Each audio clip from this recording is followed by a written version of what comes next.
Over the weekend, I traveled to the Middle East with Iowa Senator Joni Ernst.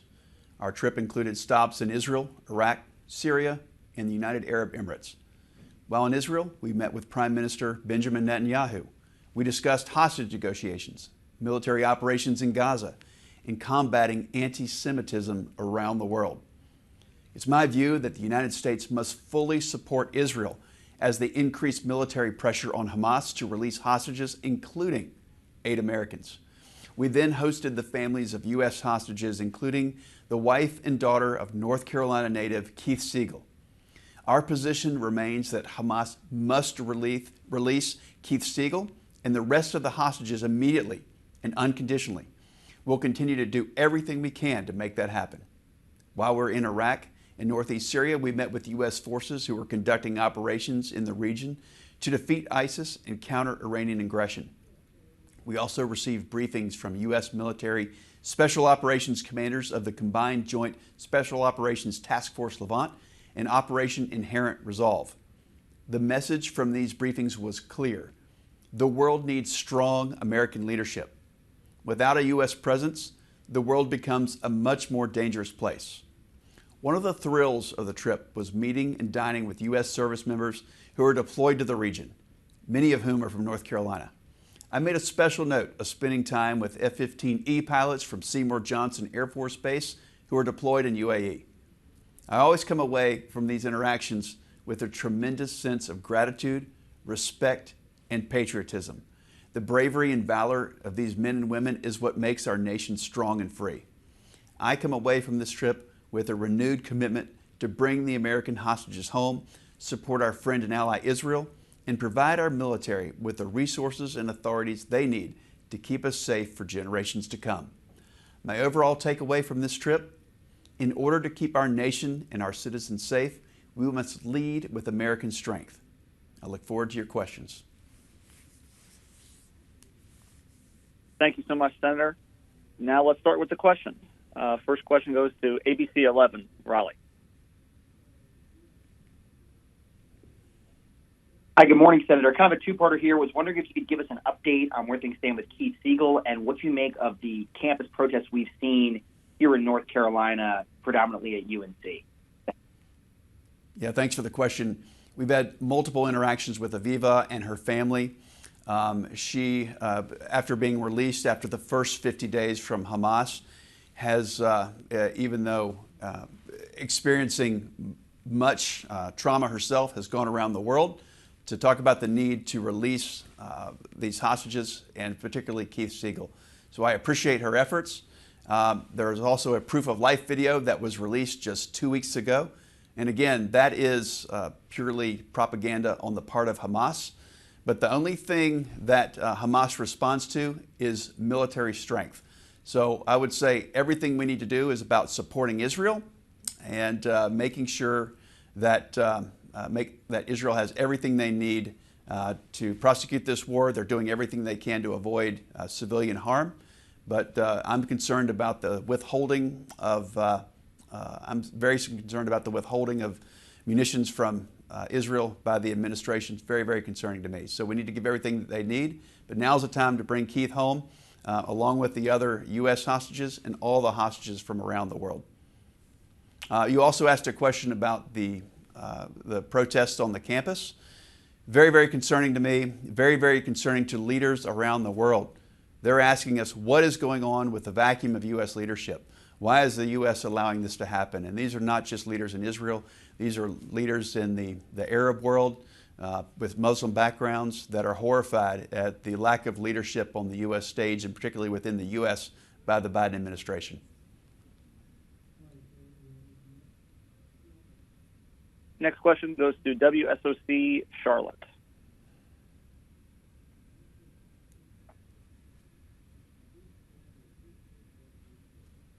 Joe Bruno is on the line. This is your chance. All right, let's go to Spectrum News. Hey, Senator Reuben Jones. Hope you're doing well. Hey, wanted to follow up on the Keith Seagull situation. After that, Hamas released that proof of life video of Keith. His niece said she had some concerns about Prime Minister Benjamin Netanyahu being able to do that negotiation to get him home, and that she didn't feel that it was in his political best interest to make a deal. Do you have any concerns about the Prime Minister's handling of getting Keith Seagull and the other hostages home? That was our message to the Prime Minister, who again represents the greatest ally of the U.S. in the Middle East. I have great confidence that bringing all of the hostages home is part of the formula. It's clear to me that Prime Minister Netanyahu is focused on securing the release of the hostages. That is bringing as many home as possible that are still alive. And perhaps it's so important that for those who have passed away or have been killed by Hamas, that they are brought home too. That's very important. So he was very, very adamant to me that that is still a top priority of his. All right, let's go to WRAL. Thanks. Thank you, Senator. This is, Brian Murphy with WRAL. Brian. When you spoke with the Prime Minister, is there any red lines that Israel could cross for you? Certainly, we're seeing these protests here, concerned about what's happening to the civilian population of Palestine and Gaza.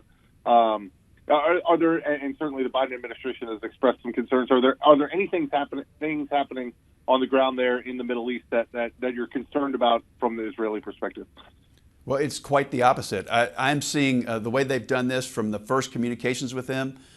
Everything that they're doing from when I met with them back in January, I met with the IDF, they're saying this is how we're moving innocent civilians out of the way. But you have to understand what Hamas does is they put their headquarters in hospitals, they put it in schools, they use human shields. It's absolutely horrific. So they're following the law. Israel is following the laws of armed conflict. And any loss of civilian life is absolutely terrible, but I place this squarely on Hamas. And I'm also very concerned about our administration, which is eliminating us sending them precision-guided munitions. If Israel wants to move forward, they want to be very precise in what they do and eliminate any harm to civilians. And if our administration is holding up precision-guided munitions, that is completely in the way of keeping civilian lives from being harmed. So very concerning what our administration is doing. But we need to support Israel in their efforts, because I think it's the most humanitarian concerns. That they're doing a great job in a very, very difficult environment. All right, next we'll go with WLOS Asheville. Hey, Senator Justin Berger. What would your message be to protesters on college campuses and the administrators sort of handling the goings-on there? Look, it's absolutely horrifying to the world. I would say you have to understand your history. And while these people may on its surface want to be about protecting innocent lives, they're actually harming them. This is make sure that they're not attaching themselves to genocidal statements. When they say things like from the river to the sea, that's encouraging genocide. Most people don't even understand the geography, that from the Jordan River to the Mediterranean Sea is wiping out a people group that have a right to peacefully exist as a nation. So it's absolutely, it's anti-Israel, it's anti-Jewish people, it's anti-Semitic, and it's anti-American.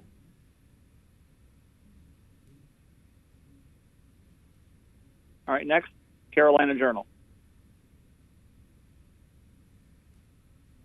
Yes, hi. Thank you, Senator. Two quick questions. Have you heard anything from the Biden administration about the letter that you and Senator Ernst sent regarding munitions, anything that Israel needs? And also, do the troops feel like they have the full backing of the administration? What are their thoughts as they are overseas fighting for our country? Well, we need the administration to stop talking out of both sides of their mouth. I have no response to this yet. We're digging into it. I believe that Senator Graham from South Carolina has sent out a letter to them. There's been other senators as well that have asked similar questions of the administration about the precision-guided munitions holdup. But again, it makes things worse, not better. And we need to give Israel all the tools that they need to specifically target Hamas and not harm civilians. And the administration is actually in the way of that.